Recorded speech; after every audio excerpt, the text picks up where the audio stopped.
क्या आप जानते हैं कि इस वक्त जनवरी 2021 में आप दुनिया के 100 से ज़्यादा देश घूम सकते हैं। मैं हूं इस वक्त यूएसए में और पिछले 4 महीनों में 4 देश जा चुका हूं। आप भी जा सकते हैं। कैसे? ये सारी की सारी चीज़ें मैं आपको आज के वीडियो में बताने वाला हूं।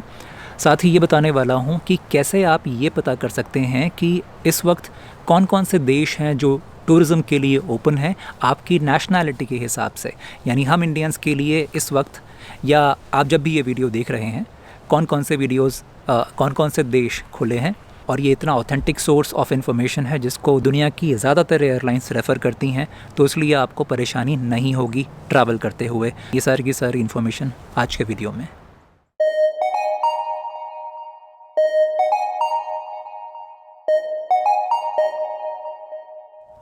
कैसे पता चलेगा कि कौन कौन से देश इस वक्त खुले हैं टूरिज़्म के लिए? तो सबसे पहले मैं आपको ये बताने जा रहा हूँ एक ऐसी वेबसाइट के बारे में जिससे आपको ये पता चलेगा कि इस वक्त कौन कौन से देश खुले हुए हैं टूरिज़्म के लिए आपकी नेशनैलिटी के हिसाब से। इससे पहले कि मैं आगे बढ़ूँ, मैं आपको ये बता दूँ कि कैसे आप ट्रैवल कर सकते हैं दुनिया के 100 से ज़्यादा देश जिनको भारत सरकार ने भी अलाउ कर दिया, मतलब आप जा सकते हैं। खैर, सबसे पहले बता दूं उस वेबसाइट के बारे में। वेबसाइट का नाम है iatatravelcenter.com। इस वेबसाइट का जो मैप वाला फीचर है, इसमें आप पूरी दुनिया का नक्शा देख सकते हैं और इसमें देख सकते हैं कि कितने देश पूरी तरीके से ओपन हैं टूरिज़्म के लिए, कितने ऐसे देश हैं जो पूरी तरीके से बंद हैं, टूरिज़्म अलाउड ही नहीं है, और कितने ऐसे हैं जो थोड़ी सी रेस्ट्रिक्शंस हैं मगर खुले हुए हैं। यानी कि उन देशों में कितने ऐसे देश हैं जिसमें कोविड रिपोर्ट चाहिए या फिर क्वारंटीन करना पड़ेगा, क्वारंटीन होना पड़ेगा आपको वहाँ जाकर। ये सारी की सारी चीज़ें आप इस मैप को जाकर देख सकते हैं। अब अगर आपको नहीं पता है कि जिस देश में आप जा रहे हैं वो इस दुनिया के नक्शे में कहाँ लोकेटेड है, तो एक और पेज है जहाँ पर आप ड्रॉप डाउन करके टाइप करिए देश का नाम और आपको पता चल जाएगा कि वहाँ पर क्या क्या सारे नियम कायदे हैं इस वक्त, या जब भी आप ये वीडियो देख रहे होंगे, वो चाहे वो पेंडेमिक है या पेंडेमिक के बाद, वो वेबसाइट अपडेट होती रहती है। और क्योंकि वो एयरलाइंस रेफ़र करती हैं, इसलिए आपको उसको रेफ़र करना ज़रूरी है। अगर आप खुद इस वेबसाइट को देखकर पहले से तैयार होकर अपने डॉक्यूमेंट्स वगैरह लेकर जाएंगे तो एयरलाइंस आपको किसी भी सूरत में बोर्डिंग करने से मना नहीं करेंगी। क्योंकि आजकल ऐसे बहुत सारे ऐसे केसेस आने लगे हैं जहां पर एयरलाइंस ने बहुत जेन्युइन पैसेंजर्स को भी मना कर दिया, उनको बोर्ड करने नहीं दिया। टिकट्स थी उनके पास में, सारे डॉक्यूमेंट्स थे, उसके बाद में भी बेचारे छुट्टी बनाने के लिए जा रहे थे विदेश और परिवार समेत उनको मना कर दिया गया, उनको लौटना पड़ा। बहुत सारा नुकसान उनका जो फाइनेंशियल हुआ, बहुत सारा इमोशनल जो नुकसान हुआ। और क्यों हुआ, जब इसके पीछे मैंने वजह जाननी चाहिए तो मुझे बहुत दुख हुआ और बहुत गुस्सा भी आया। मुझे जो वजह एक पता चली वो मैं आपके साथ में शेयर कर रहा हूँ। कुछ एक्सपर्ट्स का ये कहना था कि कुछ एयरलाइंस ने इस वजह से भी मना किया क्योंकि वो ओवरबुक्ड थी और वो कुछ ऐसे पैसेंजर्स को ढूंढ रही थी जिनको वो टरका सकें आसानी से, यानी कि वो उनकी बातों में आकर वो चले जाएंगे वापस। आसान टारगेट्स ढूंढा उन्होंने और उनको कुछ ना कुछ वजह निकाल कर कि आपके डॉक्यूमेंट्स पूरे नहीं हैं, आपके पास ये टिकट नहीं है, आपके पास होटल बुकिंग्स नहीं है, इसलिए हम आपको बोर्ड करने नहीं देंगे। और ये ऐसे बहुत हो रहा है आजकल। मैं गुजारिश करता हूँ मेन स्ट्रीम मीडिया से, प्लीज़ इस चीज़ को हाईलाइट करें आप। बहुत सारे जेन्युइन पैसेंजर्स परेशान हैं। आप अपने अंदरूनी सोर्सेज से पता लगाइए कि ऐसे कितने पैसेंजर्स हैं, और नहीं तो मैं आपको तरीका बताता हूँ। आप अगर मीडिया में नहीं भी हैं तो भी आप पता लगा सकते हैं। काम क्या करना है, राइट टू इन्फॉर्मेशन एक्ट का इस्तेमाल करके एक एप्लीकेशन देनी है CISF। क्यों? क्योंकि CISF के पास में एयरपोर्ट की सिक्योरिटी की ज़िम्मेदारी होती है। जब भी कोई पैसेंजर जो डिपार्टिंग पैसेंजर है, वो जब डिपार्चर से एयरपोर्ट में एंट्री करता है तो उसको फिर बाहर आने नहीं दिया जाता है। लेकिन अगर उसको बाहर आना है तो जिस एयरलाइन से वो ट्रैवल कर रहा था उस एयरलाइन के ऑफिशियल्स को वजह बतानी पड़ेगी और वो एयरलाइन के ऑफिशियल उसको CISF के गेट तक लाएंगे। एक डेजिग्नेटेड गेट है और रजिस्टर मेंटेन करते हैं। तो बेसिकली CISF के पास में रिकॉर्ड रहता है उन पैसेंजर्स का जो डिपार्ट नहीं हुए, क्योंकि CISF एक सरकारी अथॉरिटी है और वो RTI के अंडर आती है।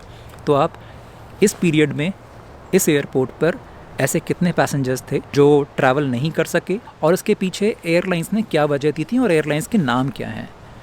अगर आप ये सारी की सारी चीज़ें या आप और थोड़ा इसमें ऐड कर सकते हैं, ये इन्फॉर्मेशन निकाल लेंगे, तो मैं बता रहा हूँ कि बहुत बड़ी इन्फॉर्मेशन है और ये बहुत बड़ा एक पर्दाफाश होगा। एयरलाइंस जो आजकल थोड़ा सा गड़बड़ करने लगी हैं, एक बार ये जब मीडिया में थोड़ा सा उछलेगी तो थोड़ा सा ये रुकेगा। ये सारी बात मैंने आपको इसलिए बताई ताकि आप वो आसान टारगेट ना बने एयरलाइंस का। आप अपने डॉक्यूमेंट्स पूरे तैयार रखें, इस वेबसाइट के थ्रू आप वो पता कर सकते हैं, ताकि आप उनको, अगर कुछ ऐसा आपके साथ में होता है तो आप उनको बहुत कड़ाई के साथ में, कड़ाई शब्द का इस्तेमाल मैं बहुत कड़ाई से कर रहा हूँ, ताकि आप उनको एक्चुअली बहुत स्ट्रिक्ट होकर ऊंची आवाज़ में बता सकें। आजकल ऐसे हो रहा है, वहाँ पर आपको अपनी ऊंची आवाज़ करनी ज़रूरी है, वरना वो सच में कभी भी लोगों को शिकार बना लेते हैं, जो कि बहुत गलत है। अब मैं आपको ये बताता हूँ कि कैसे आप इंडिया से बाहर जा सकते हैं। बेसिकली मार्च 2020 में जब पेंडेमिक शुरू हुआ था, कोरोना शुरू हुआ था, तो सारी फ़्लाइट्स बंद कर दी गई थी। लेकिन धीरे धीरे भारत सरकार ने फ़्लाइट्स का आना जाना शुरू किया। कैसे किया कि कुछ देशों के साथ में अरेंजमेंट्स किए। तब बायलैटरल जो अरेंजमेंट्स थे, इसको नाम दिया गया एयर बबल। वो जो कुछ देश थे, आज 8 जनवरी 2021 तक 24 हो चुके हैं।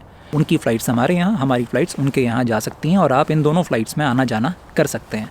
ये एयर बबल वाले देश कौन कौन से हैं, इसके बाद मैं आपको बताने वाला हूँ। वो 100 देश जहाँ पर आप ट्रैवल कर सकते हैं। तो जहाँ पर एयर बबल है, जहाँ के लिए डायरेक्ट फ़्लाइट्स अवेलेबल हैं इस वक्त, वो हैं ये 24 देश। 8 जनवरी 2021 तक इनके साथ में एयर बबल अरेंजमेंट था। अब इनमें से 2 देश ऐसे हैं जहाँ आना जाना सस्ता है और इन देशों से ट्रांजिट करना आसान है और सस्ता है। यूएई, जिसमें दुबई है, और दूसरा कतर। दुबई के बारे में मैं आपको एक बताता हूँ। अभी रिसेंटली मैंने न्यूज़ पढ़ी थी कि दिल्ली से दुबई और मुंबई से दुबई दुनिया के टॉप 10 बिजिएस्ट रूट्स में से थे अभी हाल ही में। इतना ज़्यादा पैसेंजर्स का आना जाना है इस रूट पर। और अब पहले थोड़ा सा फिर भी डाउट था, काफ़ी सारे पैसेंजर्स को जो एयरलाइंस थी वो भेज दिया करती थी कि नहीं, आप ट्रांजिट नहीं कर सकते, आपको वहाँ का वीज़ा कर लेना ज़रूरी है, और या फिर आप रिटर्न टिकट लेकर आओ। तो बहुत सारे ऐसे नखरे होते थे एयरलाइंस के। लेकिन अब सरकार ने खुद ये बहुत साफ़ कर दिया है कि यूएई से आप ट्रांजिट कर सकते हैं और कतर से भी कर सकते हैं। मैंने खुद यूएई को चुना था इस इंडिया से। जब अपना ट्रिप मैंने शुरू किया था 4 महीने पहले, तो मैंने बाहर जाने के लिए जो एयरपोर्ट चुना था वो यूएई को चुना था, दुबई को। दुबई हम इंडियंस के लिए हमेशा से बहुत स्पेशल रहा है, लेकिन मेरे लिए ये इस बार और भी ज़्यादा स्पेशल हो गया, क्योंकि सिर्फ दुबई की वजह से मैं फाइनली पहुंच सका था यूरोप। ये है सितंबर 2020 और मैं हूँ इस वक्त सर्बिया में, यूरोप का पहला ऐसा देश जो हम इंडियंस के लिए बिना वीज़ा के एंट्री करने देता है। तो दुबई मैं पहुंचा था इंडिया से, और दुबई के बाद मैं गया था सर्बिया। सर्बिया के वीडियोज़ इस वक्त चल रहे हैं, सीरीज़ चल रही है, बहुत सारे लोग पसंद कर रहे हैं। बहुत अच्छा देश है, देखिएगा ज़रूर।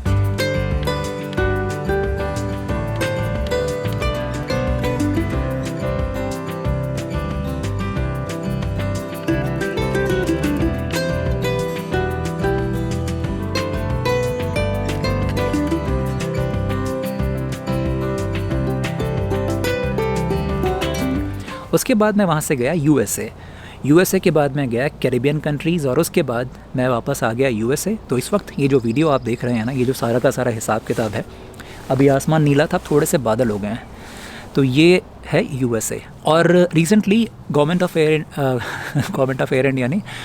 ऑफ इंडिया ने कुछ चेंजेस किए, कुछ और कंट्रीज़ को शामिल किया। उन्होंने उनके साथ में एयर बबल तो नहीं किया, लेकिन इस एयर बबल में ये शामिल कर दिया कि इन एयर बबल वाली कंट्रीज़ में से कुछ कंट्रीज़ ऐसी हैं जहाँ से आप ट्रांजिट भी कर सकते हैं। फॉर एग्ज़ाम्पल कतर और यूएई उसमें हैं, फ्रांस, जर्मनी भी हैं।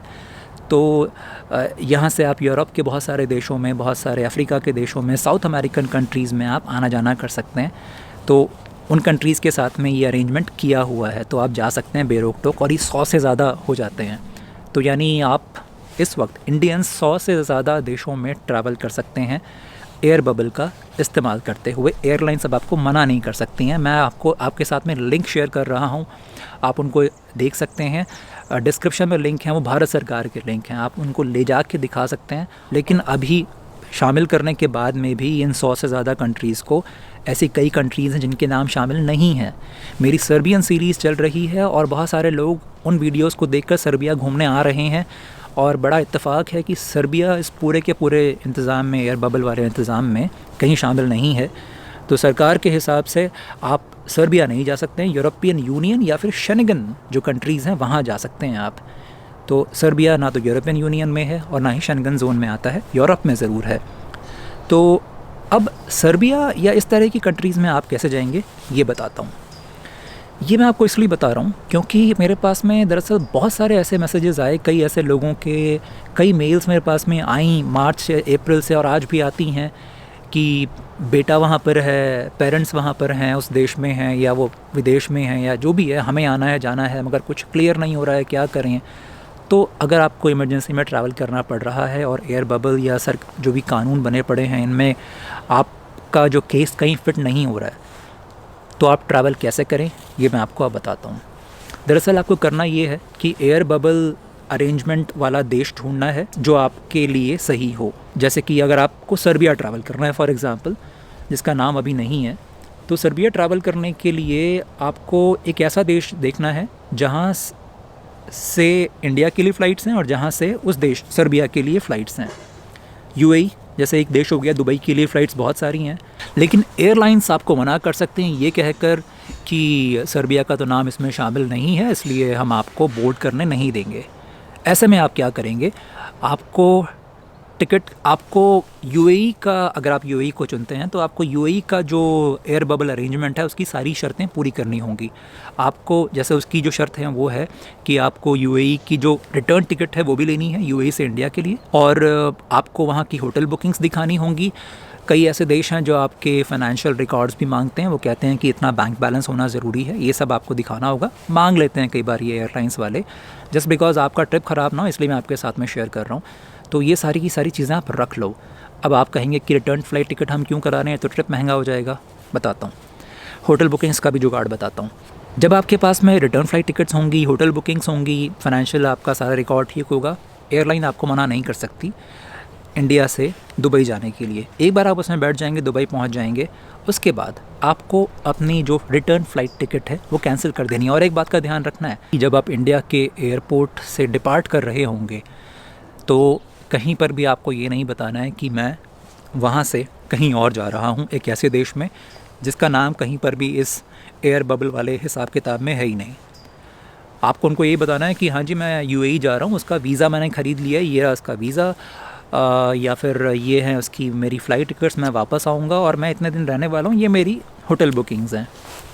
अब खर्चा ज़रूर आपका हो रहा है लेकिन आपकी इमरजेंसी है, इसीलिए मैं आपको ये रास्ता बता रहा हूँ। महंगा आपका सिर्फ वीज़ा कॉस्ट है जो आपको वापस नहीं मिलेगा। वीज़ा ऑन अराइवल भी आप ले सकते हैं यूएई के केस में, अगर आपके पास में यूएस वीज़ा है तो ऐसे में आपको वो डिनाई नहीं करेंगे, आपको बोलेंगे कि ठीक है, आप बोल देना कि मैं तो यूएस वीज़ा है मेरे पास तो मैं वहाँ वीज़ा ऑन अराइवल ले लूँगा, तो आपको वो मना नहीं करेंगे। तो आपके इस तरीके से यूएई का जो वीज़ा कॉस्ट है वो भी बच जाएगी। अब बारी आती है होटल और फ़्लाइट बुकिंग्स की। फ़्लाइट मतलब जो रिटर्न फ़्लाइट जिसको आपको यूज़ करना ही नहीं था, तो वो आप क्या करेंगे कि फुली रिफंडेबल फेयर वाली जो टिकट्स होती हैं, थोड़ी महंगी आती हैं मगर कुछ एयरलाइन ऐसी हैं जो इसको इशू करती हैं, आप वो ले लीजिए। और एक बात का ख्याल रखना, पीएनआर दोनों अलग अलग होने चाहिए, जाने वाला अलग, आने वाला अलग। एयरलाइन पूछेंगे ऐसा क्यों, तो बोल देना मेरे को वो सस्ती मिल रही है तो मैं उस एयरलाइन से आ रहा हूँ। और अगर आप उसी एयरलाइन से आना जाना कर रहे हैं तो आप बोल देना कि ये मैंने अलग अलग डेट्स में ख़रीदी है तो इसलिए उस वक्त पैसे नहीं थे मेरे पास। कुछ भी आप अपना पर्सनल रीज़न दे सकते हैं, आपको एयरलाइन ऐसे डिनाई नहीं कर सकती हैं। एयरलाइन सेम होने पर थोड़ी प्रॉब्लम होगी, तो पीएनआर अलग हो और फुली रिफंडेबल फेयर में आपने वो ले रखी हो जिसमें आपका किराया पूरा का पूरा आपको वापस मिल जाएगा। महंगी ज़रूर है लेकिन पैसा आपको सारा वापस मिल जाएगा। Booking.com एक ऐसी वेबसाइट है जहाँ पर आप होटल्स बुक कर सकते हैं बिना कार्ड डिटेल्स दिए। कुछ ऐसे होटल्स होते हैं उस अनलिस्टेड हैं और फुली रिफंडेबल होते हैं। तो एक बार आप जब दुबई पहुंच जाएंगे या ऐसी कंट्री पहुंच जाएंगे तो अपना फ़्लाइट वापस कर दो, टिकट वापस कर दो, होटल्स की कैंसिलेशन कर दो और अपनी जो टिकट आपने अपने जेब में छिपा के रखी हुई तो चुपचाप आप उसको जाके दिखाओ अपनी उस वाली एयरलाइन को और चले जाओ, ट्रांजिट करो जो आपकी इमरजेंसी है। बस ख्याल रखना, जो भी चीज़ें हैं इस वक्त कोविड को ध्यान में रखते हुए उनका ज़रूर ख्याल रखें ताकि आप ना तो खुद बीमार हों ना ही और लोग बीमार हों। बस यही था आज के वीडियो का हिसाब किताब। अगर अच्छा लगा हो तो लाइक कर देना और अगर किसी के काम का हो तो उसको शेयर कर देना। और मकसद सिर्फ यही था कि आपकी कुछ मदद हो सके। चलता हूँ।